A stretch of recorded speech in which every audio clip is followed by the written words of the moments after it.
Hello, BookTube. Sorry once again for the extremely snotty and congested tone. This is a video in which I would ordinarily take you on a long and very tedious walk through the Sunday New York Times. And I'm going to do that, but it's not going to be quite as long because it's a misery for me, and it'll be a misery for you to hear me slurping all throughout this whole thing. But at least temporarily, a massive allergy attack is conspiring to make me sound almost as nasal as my brother in Bloviation, David Murphy, when he does his walkthrough of the weekend edition of the Wall Street Journal. I go to the shop up the street and get the Sunday New York Times. And I didn't do that last weekend, when even though I was feeling hale and healthy instead of being dragged off my deathbed.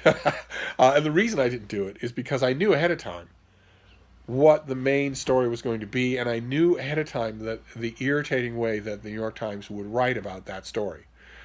So irritating that I was willing to give up the art section, the opinion section, the book review, which is the reason I get the thing in the first place. I was willing to give up all of that so as not to be toweringly enraged by the Times handling of the story that was breaking then, which was that a whistleblower complained that Donald Trump, on a call to the president of Ukraine, was trying to leverage cooperation out of that newly elected president in order to investigate Joe Biden and Joe Biden's son, in order to dig up dirt on a political rival in the 2020 upcoming presidential election in the United States. Flagrantly unconstitutional, a completely perfect definition, example of high crimes and misdemeanors. In other words, eminently impeachable.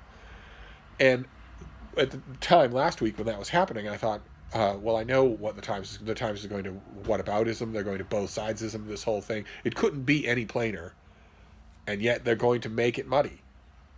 And so I forewent the Times. I just ignored it and was astounded in the ensuing days in American news when that story provoked the House of Representatives to begin an impeachment inquiry against Donald Trump.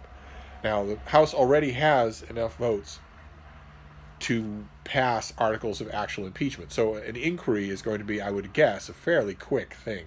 And then it will be straight on to actual articles of impeachment that'll be voted out of the House and sent to the Senate. And then it will be up to the Senate what the Senate is going to do. This is not the first time I have lived through one of these things. and they concentrate the news. Amazingly, of course, they do. It's the ultimate political upheaval in the country, short of a president being assassinated. It's the ultimate political upheaval. And that has happened. So this morning, when I was preparing myself to go and get the paper, I was fairly certain what would be slapped all across the front page. We always talk about the front page because it's the highest stakes real estate in the news world. What is actually on the front page of the weekend New York Times? And I knew that would be the case because the whole country and a lot of America watchers all over the world have been talking about nothing but impeachment since the Speaker of the House of Representatives, Nancy Pelosi, announced it. With that talk tending to take two different forms, completely opposed. The country is split right down the middle as to whether or not it approves of the idea of impeaching the president. No matter what the spin doctoring partisan news organizations online or on TV are saying on either side, each side is claiming that the numbers are vastly in their favor. Actually, the accurate polling says that the country is split 50-50 on whether they like impeachment or not. And the thinking about impeachment tends to belong in two completely separate camps. There's the camp that says that since no matter what the House votes on, whether the House votes to impeach or not, the Senate is not going to allow it to take a trial, or is going to bring it to trial in the Senate and immediately exonerate Donald Trump, thereby giving him a huge plum victory right in time for the election. There's one camp that says that this move towards impeachment, it guarantees a second Trump term. And the other camp says it doesn't do that because an inquiry is going to put Donald Trump's behavior front and center in the news for the rest of the year. And that is going to sour not only the American electorate but also Republican lawmakers. That side of the debate says it's very likely that this will change public opinion, not only about impeachment, but about Donald Trump himself. And it's also very likely that it will increase the likelihood that the Senate will hold an actual trial and may actually convict. That is certainly what was blowing in the wind when impeachment was looming on Richard Nixon, who, until Donald Trump, was the worst president in the United States history. For a whole bunch of reasons that have nothing to do with whether or not you lose a war, whether or not the White House is burned, whether or not you start Reconstruction. The presidency isn't about that. The presidency is about something else, something that is in large part wrapped up in intangibles. So I don't have any hesitation in saying either one of those things, but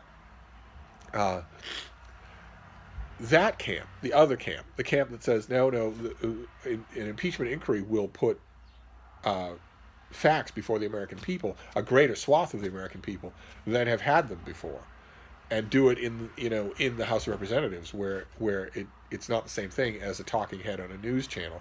And also that side of the we didn't have any ethical choice.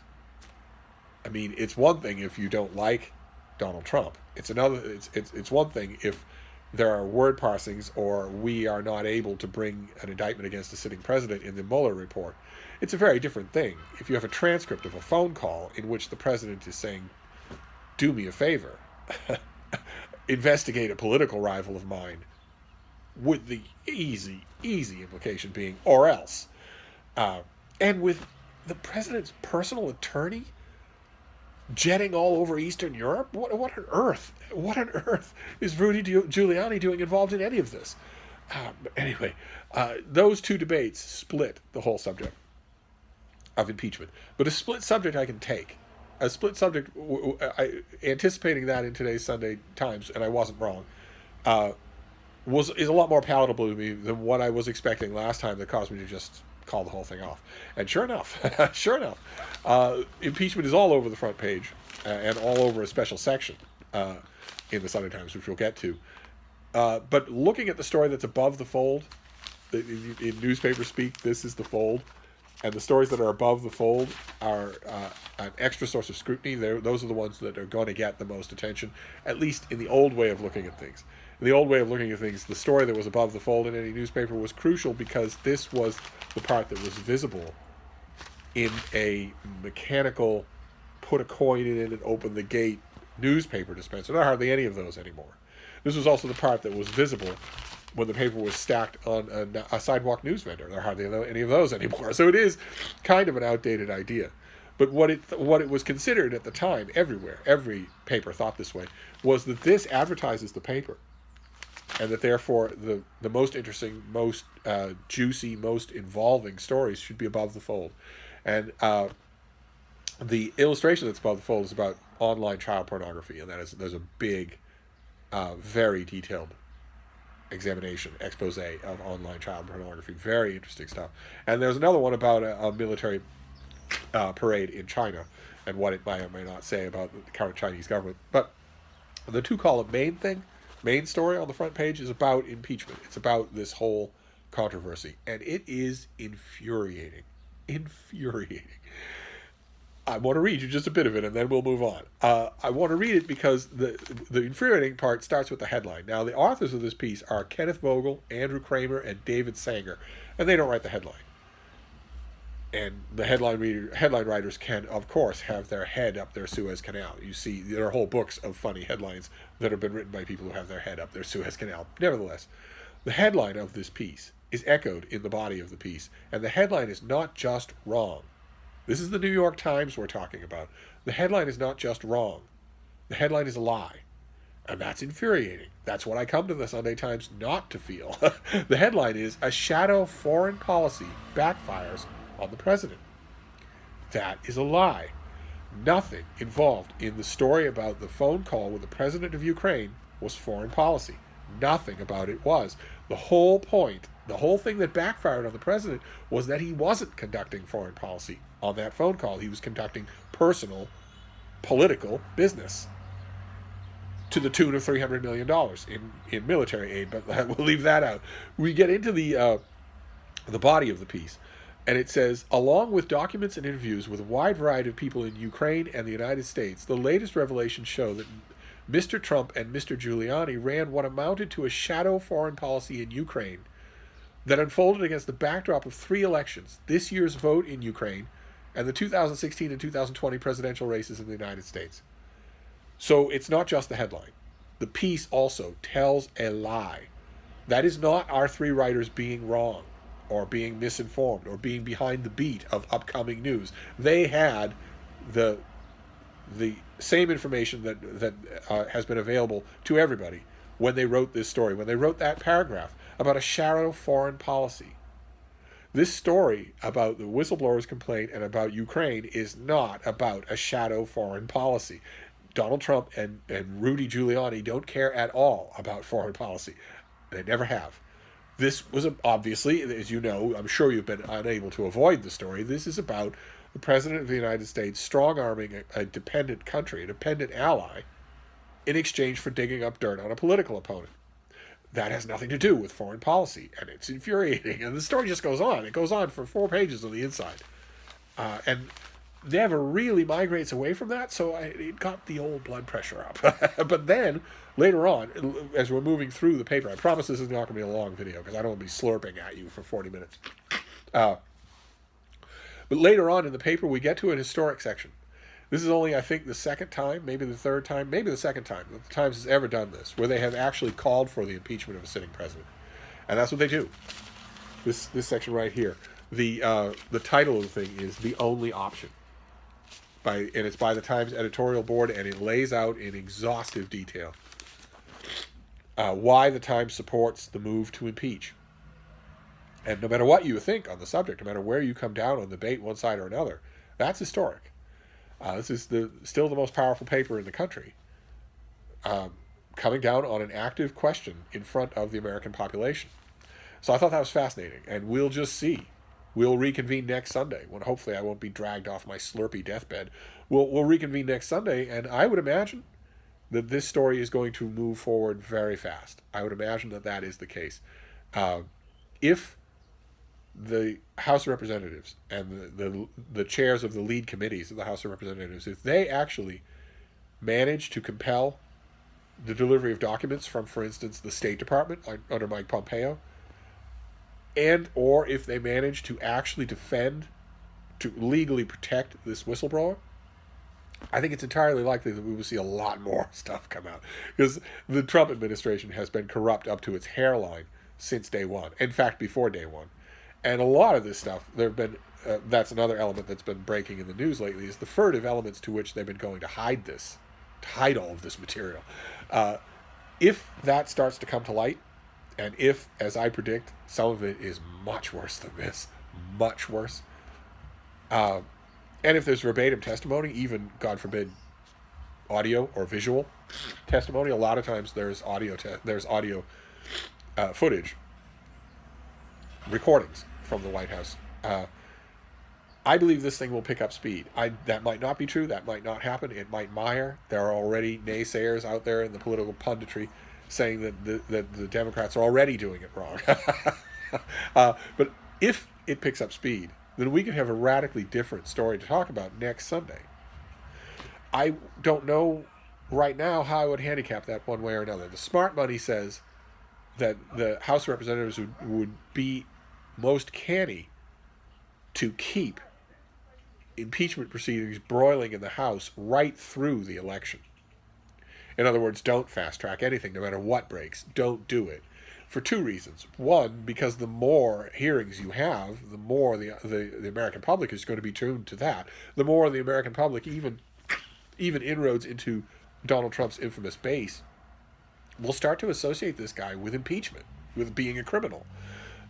That's one thing. And the other thing is a oft-repeated caution, which is that if you let impeachment go forward to the Senate, you not only run the risk of handing that victory to Donald Trump if the Senate acquits him, or even if Mitch McConnell refuses to have the trial. There is nothing to compel him. He could simply say, no, I'm not going to bring this to a trial. I'm going to ignore the whole thing. One man could do that.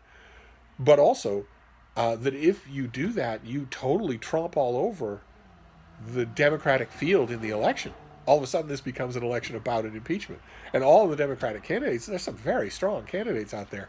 I'm a Beto guy myself, but it doesn't look like he's going to make it this time. If mass shooting in his own hometown, and the footage and the news interviews that he gave as a result of that didn't move him at all in the polls, then I don't think anything's going to move him at all in the polls. I wish that weren't true. But all of those candidates have ambitious plans. They have big, broad ideas about the future of America. They have very specific ideas about how to undo the damage of the Trump years. And none of them wants to be the candidate of impeachment, of course. So whether or not that happens, we'll know next week. I think the situation is moving so fast that by then it will have a radically different cast to it. So we'll reconvene and we'll talk about it then when I'm not quite so slurpy. But before we get to the book section, the book review, I wanted to talk about just for a minute about the New York Times Magazine. It has it's a glossy thing, it's an insert, and it has all sorts of featured stuff as opposed to news. And this is the main thing here is this is the Voyages issue to Points Unknown. And it's all about extreme places on Earth. And naturally, since I have done a huge amount of traveling on Earth, naturally when I saw that, I immediately wondered, are they going to mention any place where I have been? So I flipped through, I was thinking it was mostly going to be, down at the bottom of the ocean. The very first place is a place that I have not only been, but spent an enormous amount of time in. I have an old friend who lives there. I've been over every inch of Namibia. This is the skeleton coast of Namibia, where you have the famous shipwrecks, but also whale skeletons. There's a picture in here. Let me show you. The progress of the dunes has moved whale skeletons, bleach-boned whale skeletons, far inland. And I have been over every inch. I've been to right there. I've stood right there. I've been at that water. So that was kind of amazing. And it moves on from there. There are a couple of things in here, like for instance this thing here, giant subterranean cave structures in Borneo. Wouldn't go in there for all the tea in China. But I thought that was fascinating, so I thought I'd mention that. But then we move on to the book review. Since I don't want to slurp at you for 40 minutes, we'll move on to the book review. This is the pinnacle of my profession. This is the highest profile book review organ anywhere. There are a lot of people, a lot of you have commented to me in emails that that is maybe a bit of outdated thinking. That there are people, individual reviewers on Goodreads, for instance, who command more clout in terms of how many people listen to them than the New York Times Book Review. That may well be true, but I can't help but think otherwise. When I look at the table of contents for the Sunday New York Times Book Review, I'm looking not only for who's reviewed, because that's the big time. I'm also looking for who writes the reviews, because that also is the big time. And the front page article is surprising to me. It's Ann Patchett's The Dutch House, her latest novel. And I'm not really sure why that is. I was kind of expecting, I've just sort of blandly been assuming all week long that the front page of the New York Times this time around would be Permanent Record, Edward Snowden's book. And it's not. And I'm wondering about that. Maybe that'll be next week. I don't know. Or maybe they just won't do it. Maybe they won't give it that kind of attention. But before we get to the book reviews in the book section, there are always interesting things like the letters page. The letters page is where we follow up on stories that we encountered ourselves.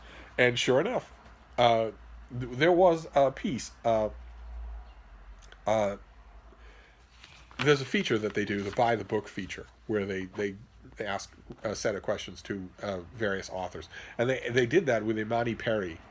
And one of her answers was, they asked her, is there any author you consider overrated, someone you can't read even though they're canonical?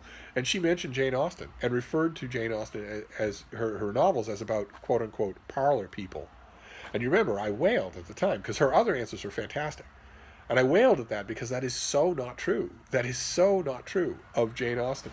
And sure enough, the first letter to the editor is also wailing about that and saying that is absolutely not true. Jane Austen wrote more than her own time. Her books remain popular because she describes human beings for all time. And then the Time makes sure to include a second letter on the same subject, but with a completely different take, where the author says, I couldn't agree more with Professor Perry. I have enjoyed pull quotes from Henry James and Jane Austen, but reading their prose, forget about it. Perry's description of it as parlor literature is so apt.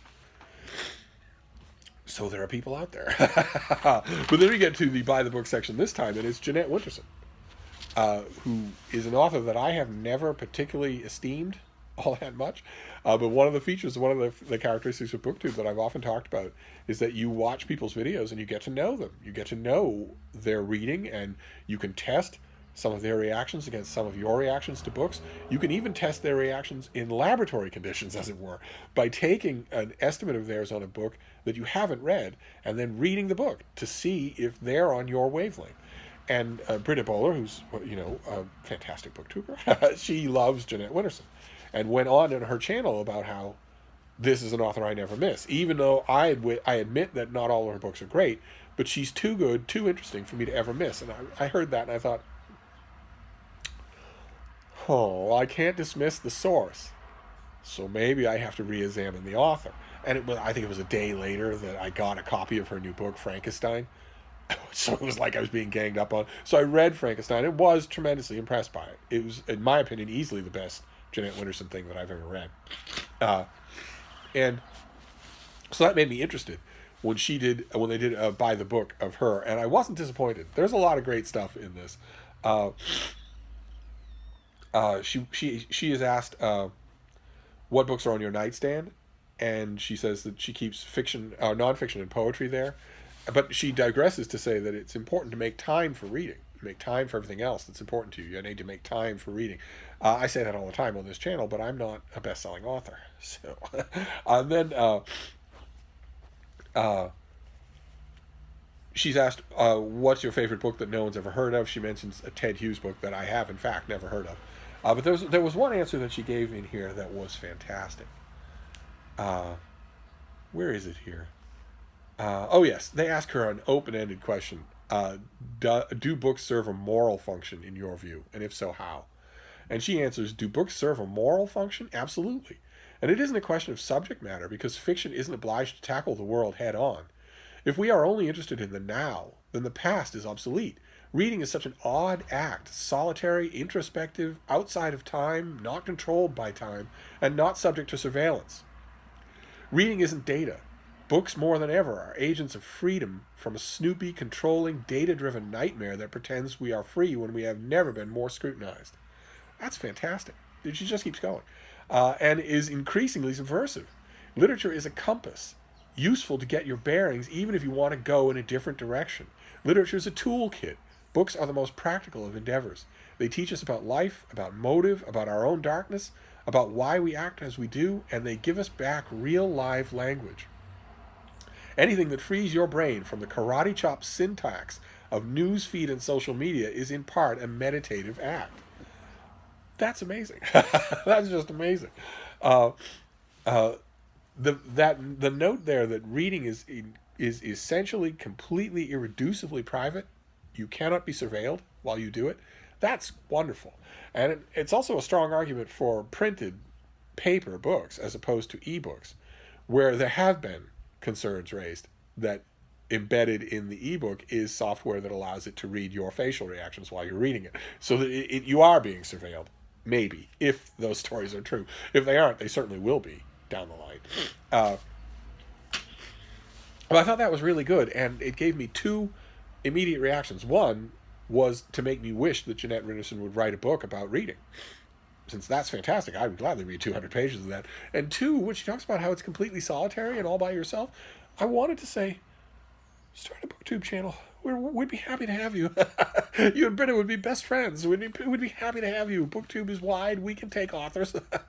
But anyway, that was a lot of fun. And then we move on to the reviews themselves. There's a book by Ibram Kendi called How to Be an Anti-Racist. And I didn't enjoy the book at all, but I loved the review. The review is by Jeffrey Stewart, who did The New Negro, a biography of Alan Locke that I thought was fantastic. And that happens in the book review, where you won't be interested at all or won't like the book under review, but you will love the reviewer. That happens to me all the time. And then, let's see here. We move on. The Charles McGrath, who once edited the book review, gives a nice, long, wonderful review of that historical novel that we saw from Europa Editions just a few days ago, called Now We Shall Be Entirely Free by Andrew Miller. I smiled from ear to ear when I saw this. This is a full-page review in the Sunday New York Times Book Review of a Europa Edition's paperback original. That is great. I was so happy for them. I hope that they have the wherewithal, the sense, to flog the daylights out of it on social media. That's a big deal. Certainly the highest profile review the book will ever get. Then let's see here. Oh, right. Thomas Friedman, the infamous Thomas Friedman, reviews The Education of an Idealist by Samantha Power. It's a very favorable review. He likes the book. But that's also a source of interest for me when I'm reading, especially the Sunday Times Book Review, because when you're in my profession, you wonder, if the reviewer takes on a book that you have also reviewed, are they going to do a different job, fundamentally better? Are they going to tear it to pieces when you loved it? And I did a review of the Samantha Power book, so I breathed a little sigh of relief that we weren't totally on the opposite on opposite sides of it. I loved it. I thought it had problems. He loved it. He thought it had problems. And then a couple of books on the economy and parenting. Then that book that we saw on this channel, The Geography of Risk, about climate change and its effect on actual housing, actual places where people live, gets a half-page review, and so does Night Boat to Tangier by Kevin Barry. Happy to see that. Wish that it had gotten a longer review. It deserves the front 3,000-word review more than the Ann Patchett book does. But what are you going to do? That's a call one way or another. Then in the middle, Ruth Reichel does an appreciation of Susan Camel, an editor who just recently died. If she had lots of touching memorials on social media and in various online publications. She touched a lot of lives. People loved her, and this is a beautiful remembrance of her. Then we move on. We move on to Douglas Preston, who does thrillers. He does thriller novels with Lincoln Child, and he reviews a book that we've seen on this channel, Cold Storage by David Cope, and it's terrific. It's a terrific review. I want to read you just a bit of it.